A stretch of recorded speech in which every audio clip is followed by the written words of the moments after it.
I am Garrett Parker, 32 years old and officially the black sheep of my family despite my successful career in IT security. My sister Rachel and I were inseparable growing up, which made it all the more shocking when I discovered I was excluded from her wedding. It happened during Sunday dinner when my mother casually mentioned, "It is just going to be a small ceremony." The betrayal cut deep, so I did what any rational person would do. I escaped to Iceland and watched her big day crumble from afar. Where are you watching this from? If you can relate to family drama, hit that like button and subscribe as I take you through how I got my unexpected revenge. Growing up in Portland with Rachel was the highlight of my childhood. Despite being 3 years younger than me, she was always the one pushing us into adventures. I still remember her gap-toothed smile when she was 7. Convincing me to build a treehouse in our backyard oak tree.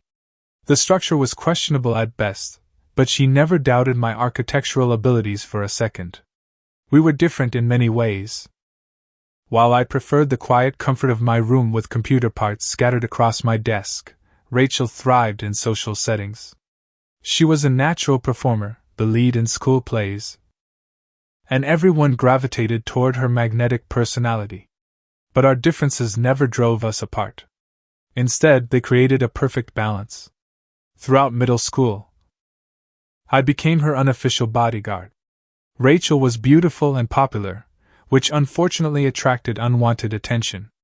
When Tommy Wilson would not stop pulling her hair in 6th grade, I confronted him behind the gymnasium. I did not actually have to fight him. The stern talking to was enough to make him apologize the next day. High school brought new challenges, but our bond remained unbreakable. When Rachel failed her driver's test twice, I spent entire weekends teaching her parallel parking in our parents' old Honda Civic. She cried with joy when she finally passed, hugging me so tight I could barely breathe. "I could not have done it without you, Gar," she said. That nickname was reserved only for her to use. College separated us physically but not emotionally. I went to Oregon State for computer science while she attended University of Washington for communications. We still called each other at least twice a week, and I drove up to Seattle whenever she needed me. Her sophomore year brought her first serious heartbreak. Jake, her boyfriend of 8 months, cheated on her with her roommate. I remember driving 3 hours through pouring rain after her tearful phone call, arriving at her dorm with her favorite mint chocolate chip ice cream and a collection of terrible romantic comedies. We stayed up all night as she cried, laughed, and eventually fell asleep on my shoulder. The next morning, I helped her move her things to a new dorm room, no questions asked. Our lives continued in this supportive pattern until Tyler entered the picture 5 years ago. Rachel met him at a charity gala her PR firm was hosting. He came from money. Old money with connections throughout Portland's elite circles. At first, I was happy for her. Tyler seemed attentive, bringing her flowers and taking her to expensive restaurants. But something about him always felt off to me. The first time I noticed a real change in Rachel was 6 months into their relationship.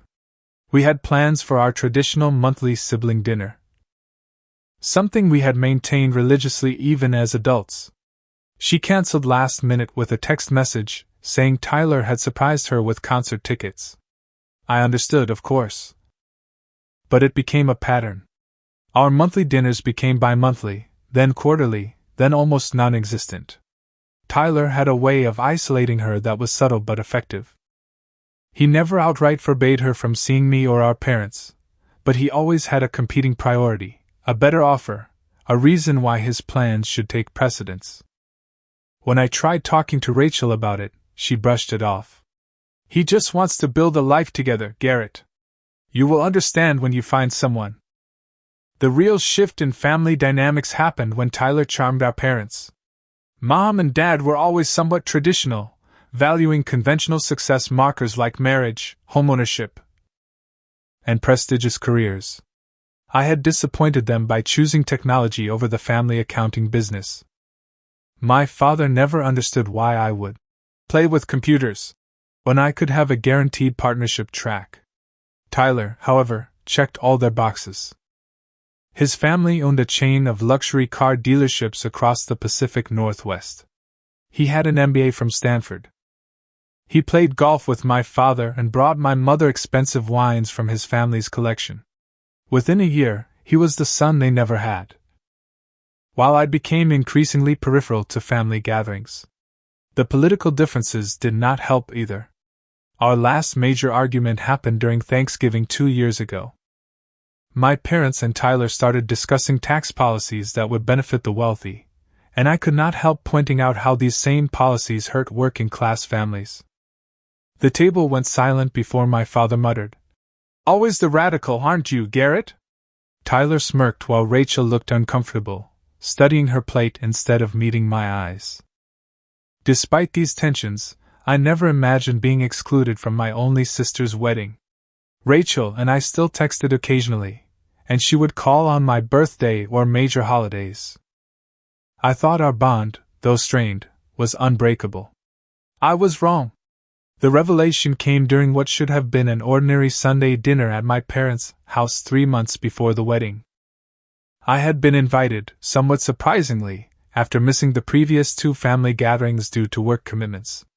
Now I wonder if they only included me that night to deliver the news in person. My mother Diana had prepared her famous pot roast, and my father Robert was uncorking a bottle of Cabernet when I arrived. Rachel and Tyler were already seated in the living room, her hand resting comfortably in his. There was an unusual tension in the air, but I dismissed it as my own discomfort around Tyler. Dinner conversation remained superficial through the first course. Weather, local news, my parents' upcoming anniversary trip to Napa. It was during dessert, my mother's apple pie with vanilla ice cream, when she casually dropped the bomb. "The wedding planning is coming along beautifully," she said, serving Tyler an extra-large portion. "We have finalized most of the details. It is going to be small and intimate." Just as Rachel always wanted. I nodded, taking a bite of pie. "What is the final headcount looking like? That venue you mentioned before seemed pretty spacious." An uncomfortable silence fell over the table. My mother glanced at my father, who suddenly became very interested in his dessert. Rachel stared at her lap while Tyler cleared his throat. "Actually, Garrett," my mother finally said, her voice unnaturally high, "we have had to make some difficult decisions about the guest list." I looked around the table, confusion settling in my stomach like a stone. "What do you mean?" "The thing is," Rachel finally spoke, still not meeting my eyes, "we decided to keep it really small. Just immediate family and a few close friends." "I am immediate family," I said, forcing a laugh that sounded hollow even to my own ears. My father set down his fork with a clink. "Son, what your mother and sister are trying to say is that we think it would be best for everyone if you were not at the ceremony." The words hit me like a physical blow. I looked at Rachel, waiting for her to contradict him, to say this was all a misunderstanding. She remained silent, her eyes fixed on her half-eaten pie. "I do not understand," I said, my voice surprisingly steady despite the hurricane of emotions brewing inside me. "Rachel, we have talked about your wedding day since we were kids. You always said I would be the one to walk you down the aisle if Dad could not."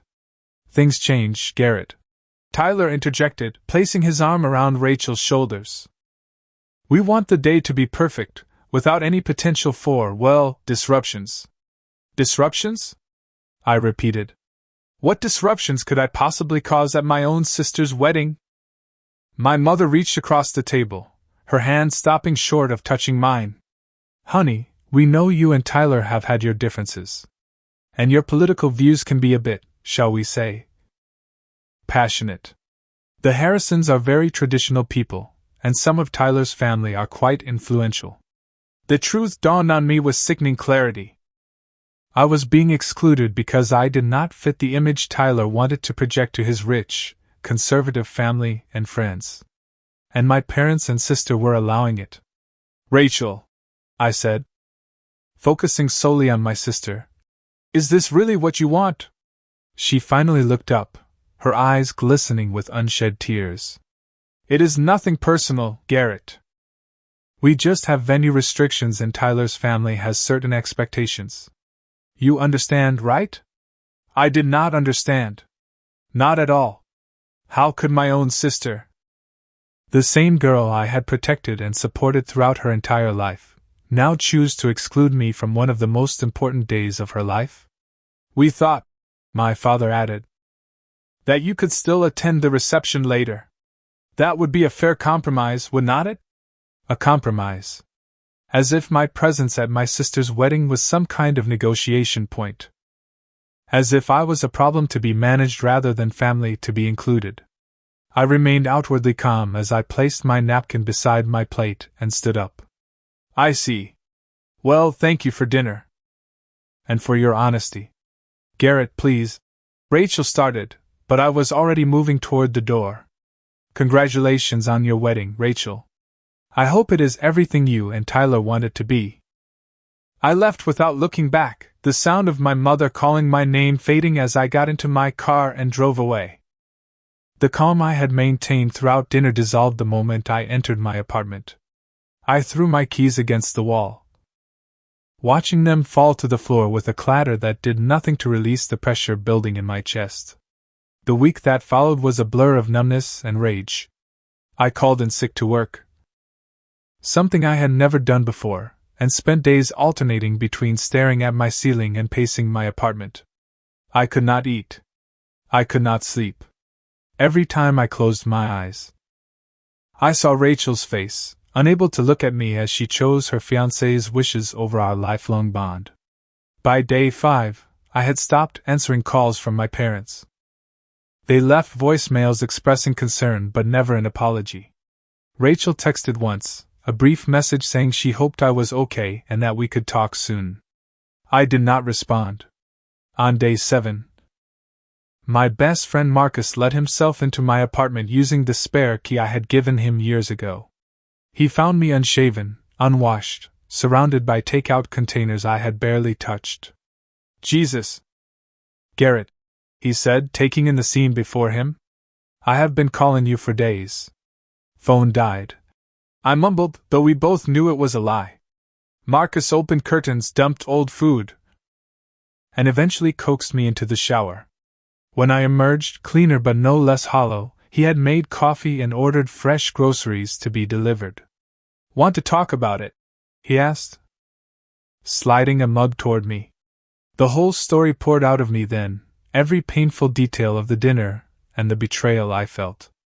Marcus listened without interruption, his expression darkening as I described Tyler's smug face and my sister's inability to stand up for me. "That is seriously messed up," he said when I finished. "What are you going to do?" I shrugged, the simple movement requiring more energy than I thought possible. "What can I do? They have made their decision. I am not welcome. So you are just going to take it? Let them exclude you like this? Fighting it will only cause more drama. Rachel has made her choice clear." Marcus studied me for a long moment, then pulled out his laptop. "Then maybe what you need is to get away completely. Not just from the wedding, but from all of it." Marcus spent the next hour scrolling through travel websites, muttering about prices and destinations. I watched him with detached curiosity, not really believing I would go anywhere. My life felt suspended in amber, frozen in the moment my family decided I was dispensable. "Holy shit!" Marcus suddenly exclaimed, turning his laptop toward me. "Look at this! Round trip to Reykjavik, Iceland! The dates perfectly coincide with the wedding weekend, and it is ridiculously cheap for an international flight." I glanced at the screen, taking in the images of otherworldly landscapes, volcanic beaches, and northern lights. "Iceland? That is random. Exactly why it is perfect," Marcus insisted. "When was the last time you took a real vacation? Not just a long weekend, but actually disconnected from work and life?" I could not remember. My job in IT security kept me perpetually on call. and my few vacation days were usually spent helping friends move or visiting Rachel for brief sister-brother catch-ups. The thought of going somewhere completely foreign, somewhere no one knew me or expected anything from me, sparked a tiny flicker of interest in my numb mind. "I cannot just disappear to Iceland," I said. But my objection sounded weak even to my own ears. "Why not? Your sister is getting married without you. Your parents have chosen sides. What is keeping you here?" Watching social media fill up with wedding preparations that you are explicitly not invited to. The flicker grew slightly brighter. I would not even know what to do there. Marcus turned back to the laptop, opening new tabs. Thermal springs. Glacier hikes. Whale watching. Northern lights. Waterfalls everywhere. Black sand beaches. It is basically another planet, man. For the first time in a week, I felt something other than hurt and anger. Curiosity, maybe. Or the ghost of excitement. I leaned forward, looking more closely at the images of Iceland's strange, beautiful landscapes. "It would be easier to just stay home and be miserable," I said. "Easier, yes. Better? No way." Marcus pushed the laptop fully toward me. "This is your chance to do something for yourself instead of always being there for everyone else. Rachel chose Tyler and her perfect wedding image over you. Choose yourself for once." The idea took root over the next few days. I found myself researching Iceland during lunch breaks, reading travel blogs, and watching YouTube videos of people exploring lava fields and standing behind thundering waterfalls. The more I learned, the more the country seemed like exactly what I needed: remote, primal, and utterly removed from wedding planning and family politics. One evening, after reading about Icelandic folklore and the hidden people believed to live in the rocks, I made my decision. I would not just flee from the wedding. I would transform this painful exclusion into something meaningful for myself. If my family did not want me present for their perfect day, I would be gloriously absent, experiencing something they could never imagine. I booked the flights that night, along with a small rental car and a modest hotel in Reykjavik. The confirmation emails arrived in my inbox with a satisfying ping, each one representing a step further away from the hurt and towards something new. I decided not to tell my family about my plans. Let them wonder where I was on the wedding day. Let them assume I was home alone, nursing my wounded pride. The thought gave me a petty satisfaction that I was not particularly proud of, but embraced nonetheless. In the weeks that followed, I threw myself into preparations. I bought hiking boots and waterproof clothing. I downloaded Icelandic language basics and read up on local customs. I created an itinerary that would take me through some of the country's most spectacular scenery, carefully planning to be in the most remote location possible on the actual day of the wedding. A week before my departure, Rachel called. I almost did not answer, but some lingering sense of siblinghood made me pick up on the final ring. "Garrett," she said, her voice smaller than I remembered. "I have not heard from you in weeks. Mom and Dad say you are not returning their calls either." "I have been busy," I replied, my tone neutral as I folded a thermal shirt to pack. "I know you are upset about the wedding decision, but I was hoping we could talk about it. Maybe meet for coffee?" Part of me wanted to agree, to give her one last chance to make things right. But what could she possibly say that would undo the hurt? That would explain why her soon-to-be husband's preferences outweighed our lifetime of shared history. "I do not think there is much to talk about, Rachel. You made your position very clear at dinner." "It is complicated, Gar," she said, using the nickname that once would have softened me. "Tyler has certain family expectations, and his parents are contributing so much financially. So I am being excluded because I did not make the financial cut? Or because your future in-laws might be uncomfortable with my existence? That is not fair," she protested weakly. "Neither is uninviting your brother from your wedding, but here we are." The silence stretched between us, filled with all the things we were not saying. I could almost see her, twisting her hair around her finger the way she did when she was conflicted. A habit from childhood. "I miss you," she finally said. "This is not how I wanted things to be. You have a funny way of showing it." I zipped my suitcase with more force than necessary. "I have to go. Good luck with the wedding." I hung up before she could respond, before I could weaken and forgive too easily as I had always done. That night, as I finished my packing and sent my out-of-office email response, I felt a strange mixture of sadness and liberation. In 8 days, I would be standing on foreign soil while my sister said her vows without me. The thought hurt, but the pain was now tinged with anticipation for my own journey. The moment I stepped off the plane at Keflavik International Airport, I felt something shift inside me. The air was different, crisp and clean in a way Portland never was, with an underlying scent of sulfur that reminded me I was truly somewhere alien. Even the airport, with its minimalist Nordic design and quiet efficiency, seemed to exist in a different reality than the chaos and hurt I had left behind. After collecting my modest luggage and rental car keys, I stepped outside into the early morning light. It was barely 5 a.m. local time, but the summer sun was already brightening the sky.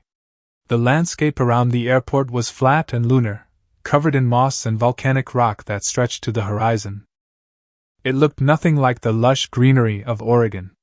It looked like a fresh start. The drive to Reykjavik took less than an hour, but every minute filled me with growing wonder.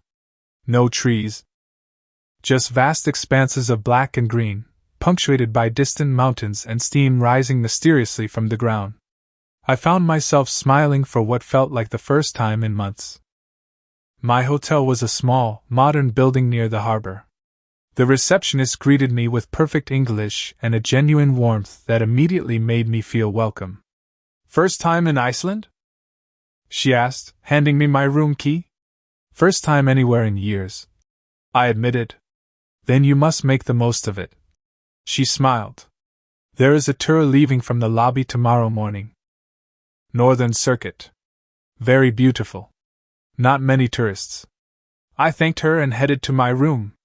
It was simple but comfortable, with a large window overlooking the colorful rooftops of Reykjavik and the ocean beyond.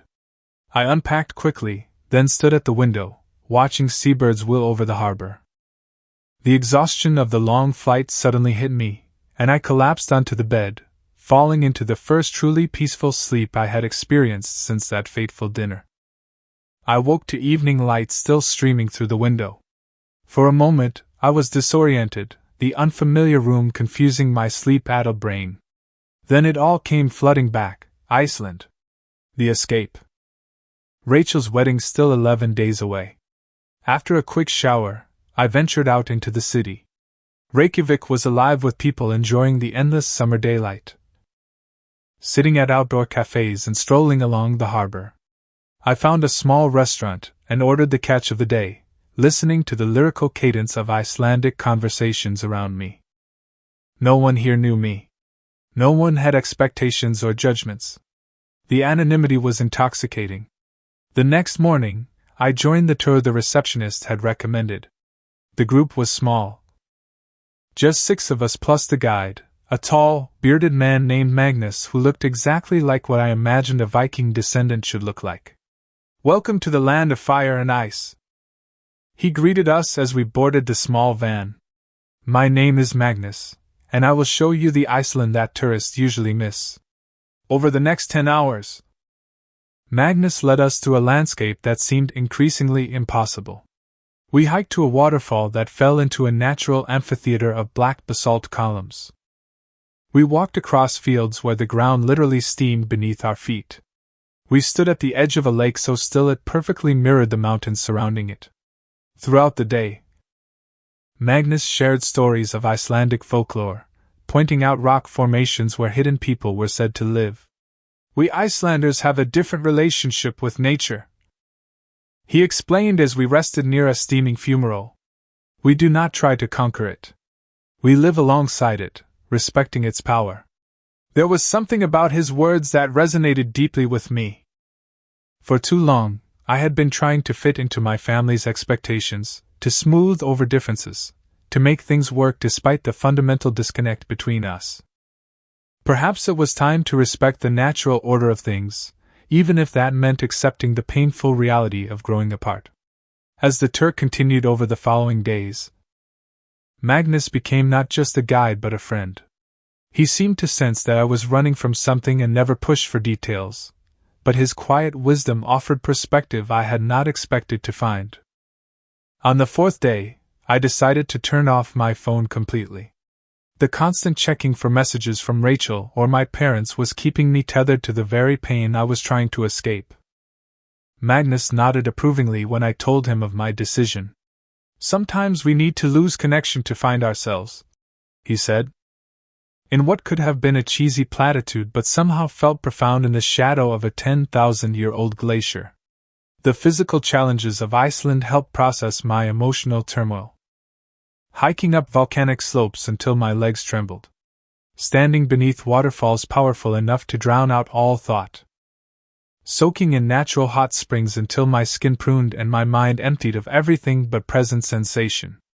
Each experience scraped away another layer of hurt, replacing it with wonder and a growing sense of my own resilience.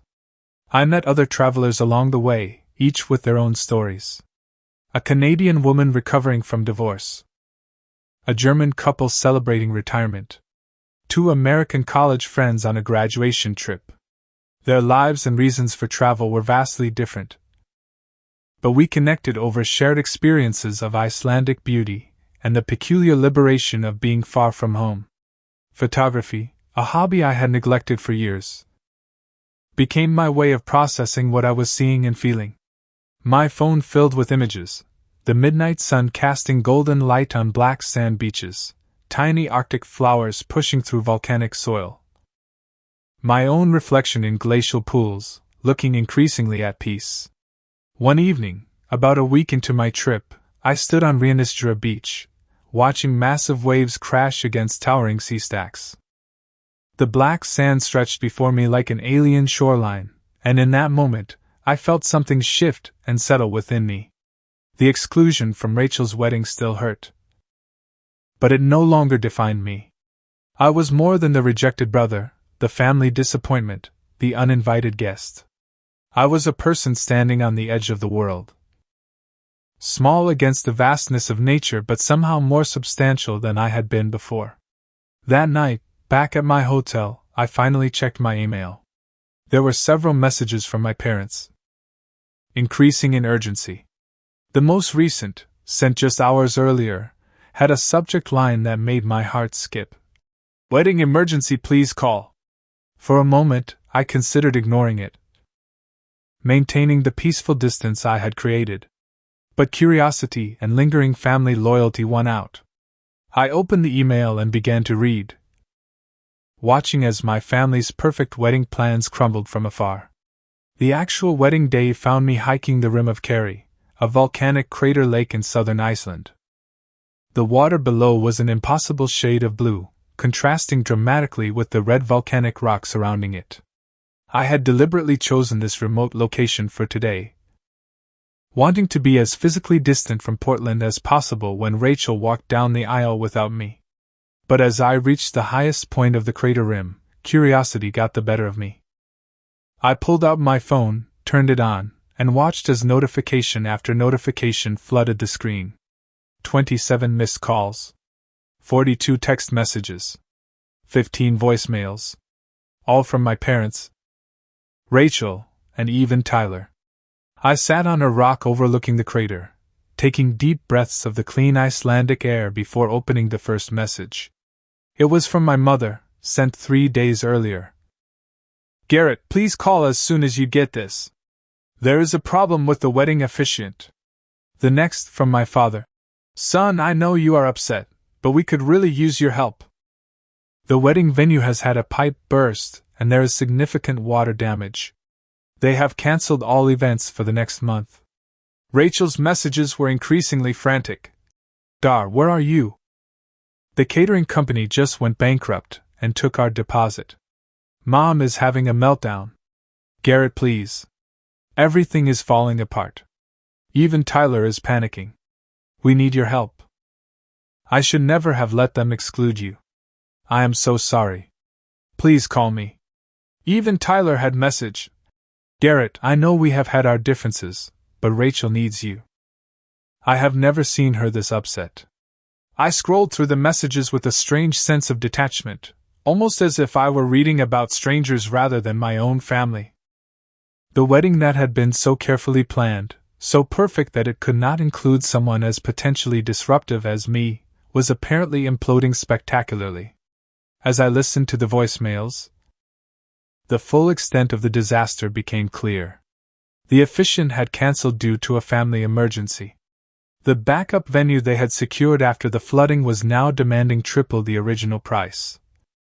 Sensing their desperation, the new caterer had confused the date and was booked for another event. Rachel's maid of honor had come down with food poisoning. Even the weather forecast had turned, promising record rainfall for the outdoor reception. The last voicemail was from Rachel, left just hours earlier. Her voice was almost unrecognizable through her tears. Garrett, I do not know if you are getting any of these messages. No one has heard from you in days. The wedding is tomorrow and everything that could go wrong has gone wrong. I know I have no right to ask after what we did, but I need my big brother. Please, if you get this, call me. I sat there for a long time, watching clouds drift across the volcanic landscape, feeling the weight of their desperation against the peace I had found here.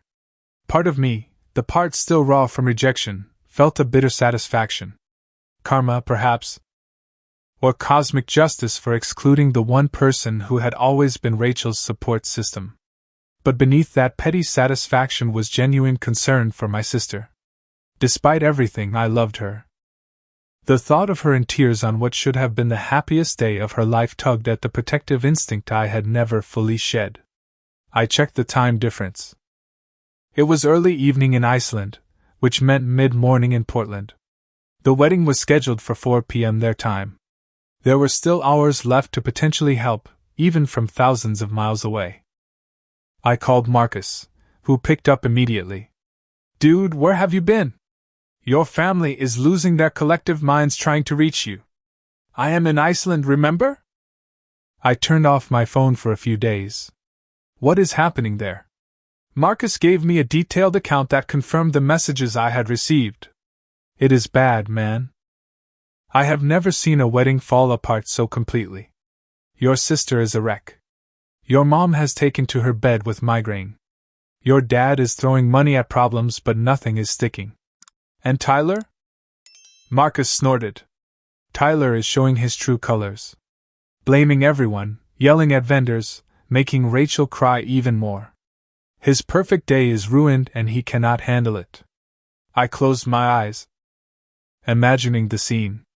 Rachel, who had always internalized stress, would be blaming herself for everything. My mother, dramatic in crisis, would be no help. My father would be approaching it like a business problem when what Rachel really needed was emotional support. What are you going to do? Marcus asked after a moment of silence. It was the question I had been asking myself since reading the first message. What was I going to do?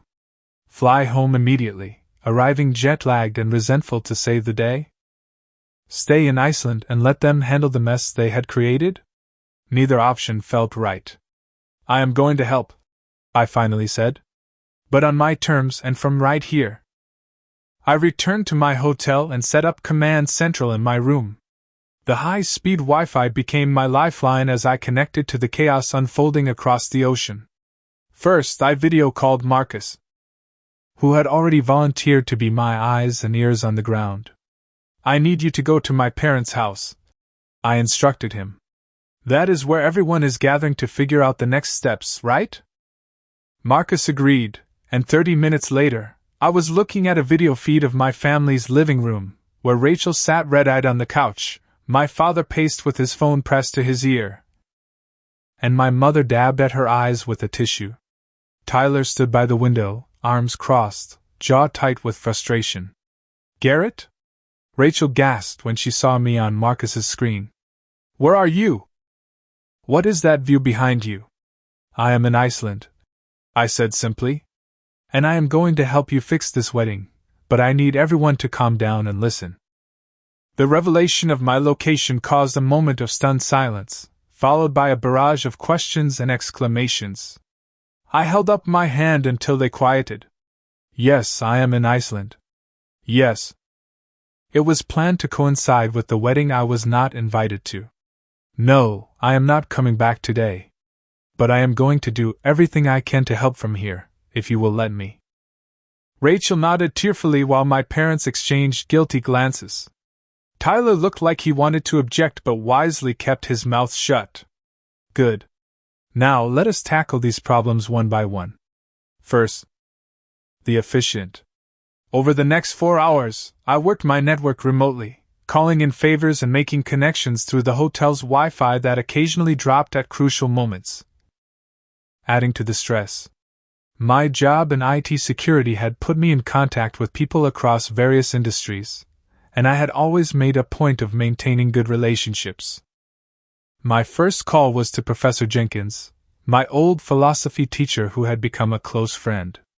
As I suspected, he was licensed to perform marriages and had done so for several former students. For you, Garrett? Of course. I will cancel my golf game. Your sister needs a proper officiant. Next was the venue issue. I remembered that Sarah, a client whose company's network I had saved from a ransomware attack, owned an event space in downtown Portland.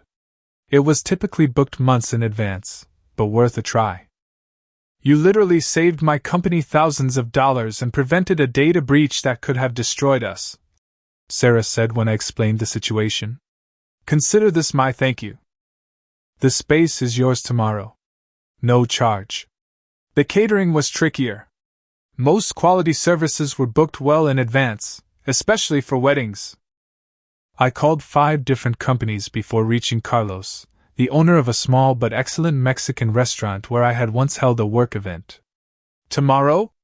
Impossible, he said initially. Then, after I explained the desperate situation. But for you, maybe not impossible.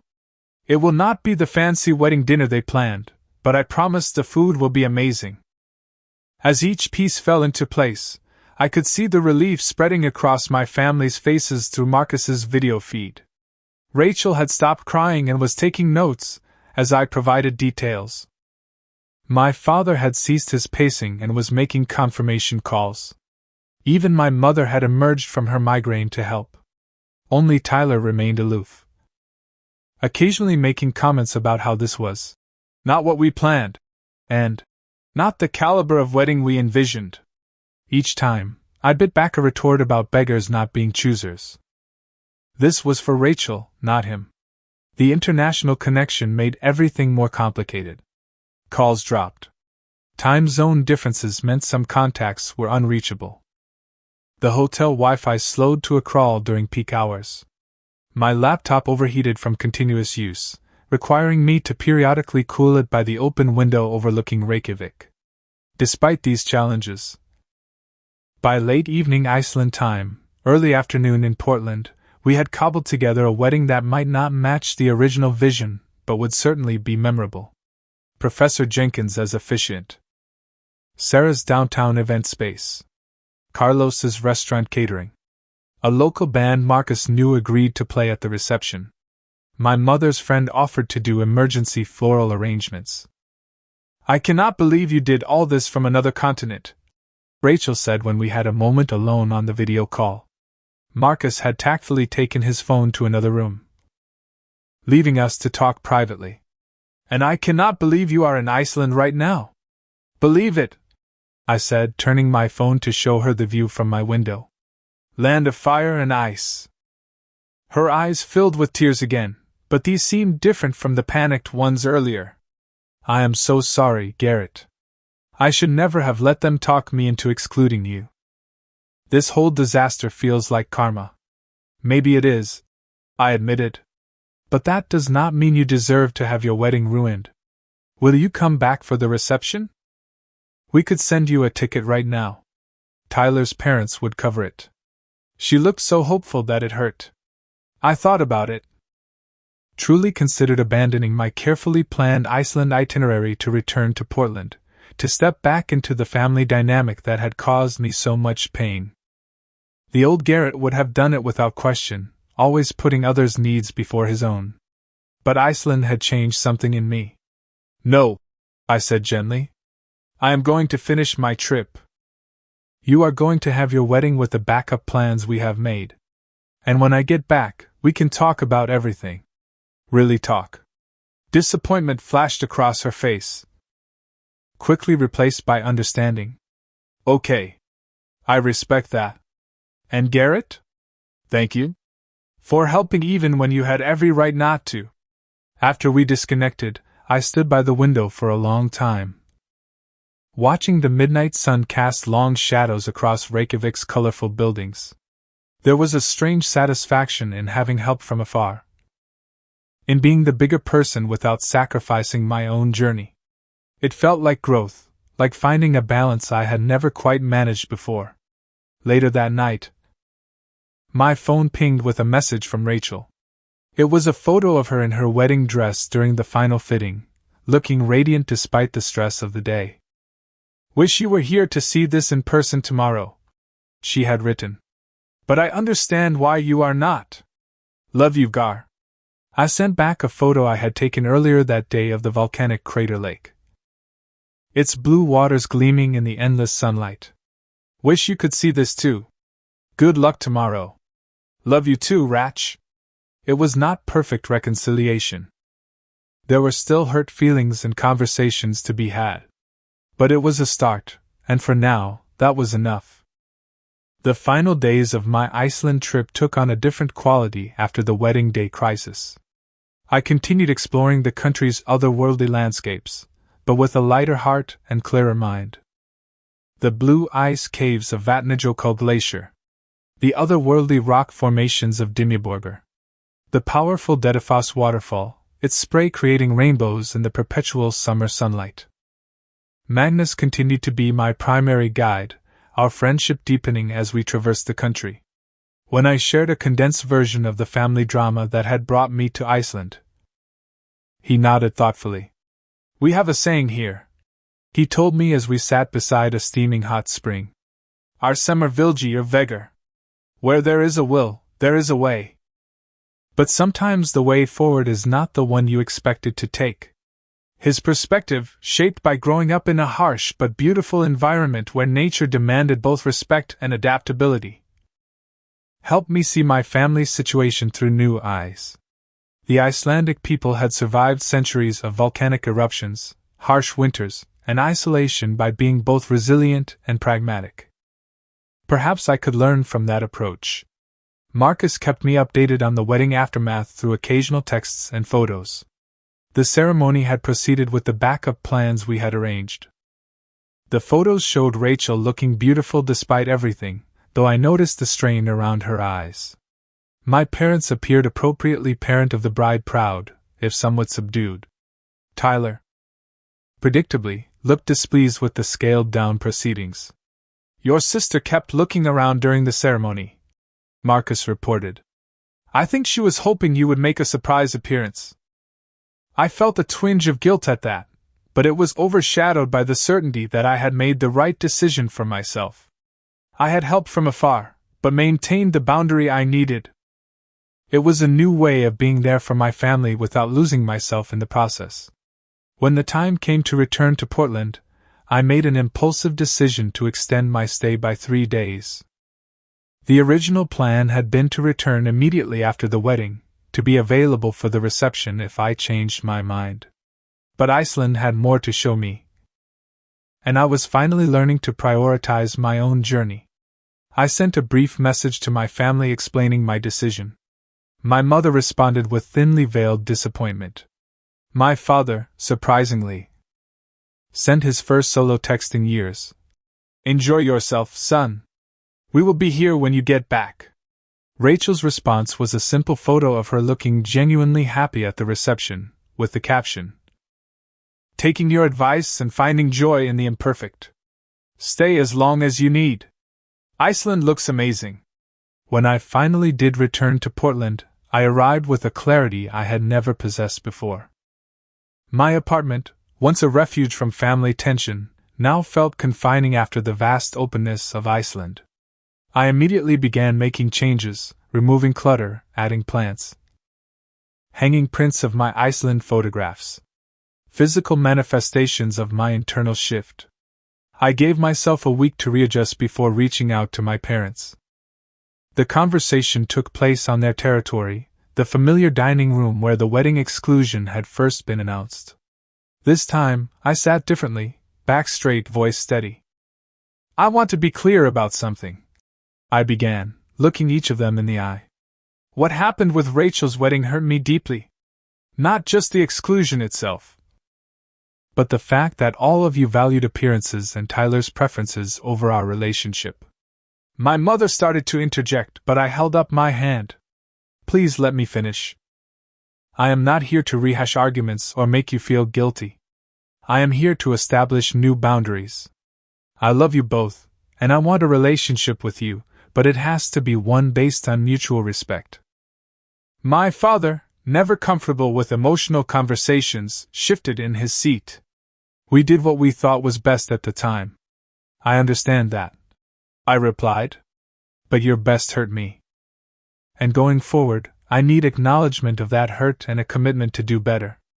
The conversation that followed was not easy. There were tears from my mother, defensiveness from my father, and moments when old patterns threatened to reassert themselves. But I remained grounded in what Iceland had taught me, that I could stand firm against powerful forces without being destroyed by them. By the end of the evening, we had reached a fragile understanding. Not perfect reconciliation, but a starting point for a more authentic relationship. They had agreed to respect my boundaries, and I had promised to be more open about my feelings before they festered into resentment. My reunion with Rachel came a week later, after she returned from her honeymoon. We met at a neutral coffee shop, both of us nervous but hopeful. "You look different," she said immediately. "More. I do not know, present?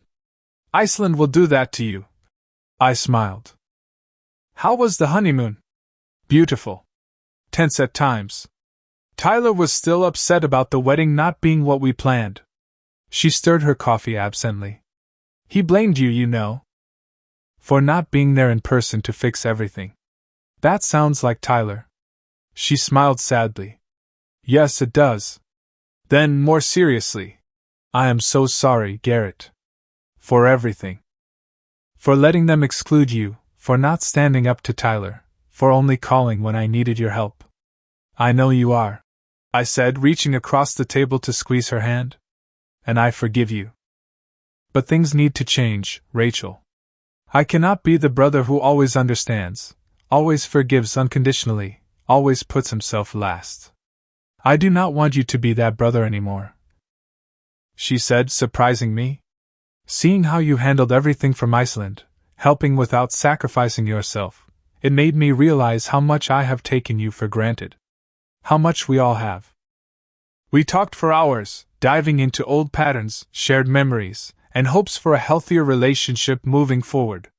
There were difficult moments, like when she admitted that the wedding had never truly been planned as small and intimate as they had claimed. "It was actually quite large," she confessed.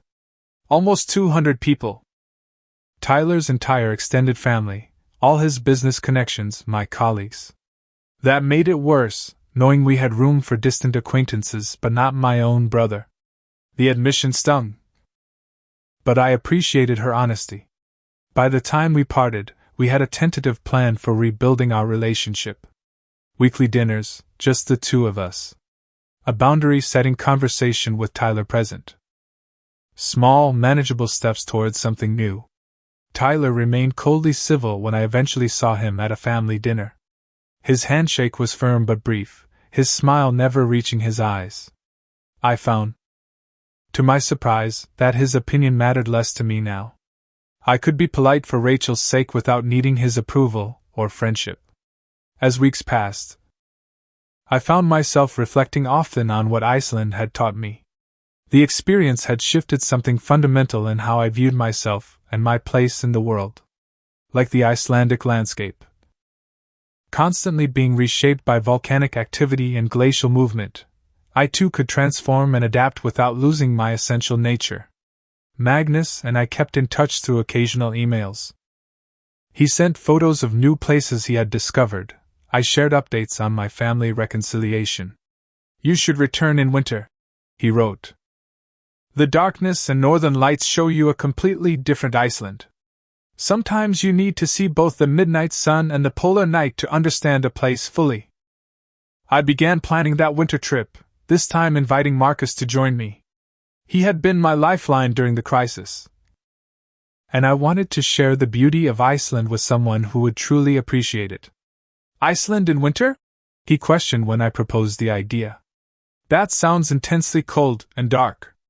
"Exactly," I grinned. "Sometimes you need to experience extremes to find balance." One evening, as I sat updating my travel blog with Iceland stories and photographs, I received an unexpected email from Rachel. The subject line read simply, "Thank you." Inside was a long message reflecting on the months since her wedding disaster and how my actions had ultimately led to positive changes in her life. "Having everything fall apart and then come back together differently showed me what really matters," she wrote. "I have started standing up to Tyler more, setting boundaries with Mom and Dad, even reconsidering some of my career choices. Watching you choose yourself inspired me to do the same in my own way." I sat back, surprised and moved by her words.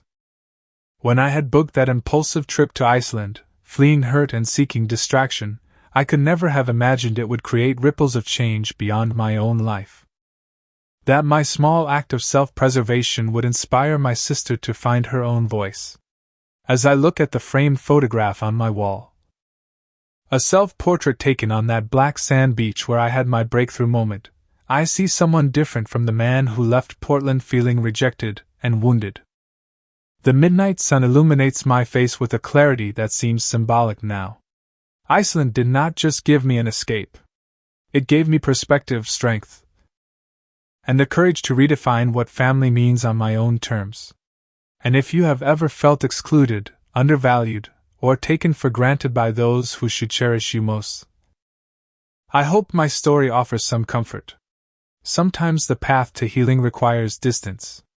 Sometimes you need to stand at the edge of a volcanic crater to understand the depth of your own worth. And sometimes, the family you rebuild after heartbreak is stronger than the one you lost. Have you ever had to establish boundaries with family members who took you for granted? Or found healing in an unexpected place? Share your experiences in the comments below. Your story might be exactly what someone else needs to hear today. If this resonated with you, please like, subscribe, and share. Thank you for listening, and remember, where there is a will, there is a way, even if it leads somewhere you never expected to go.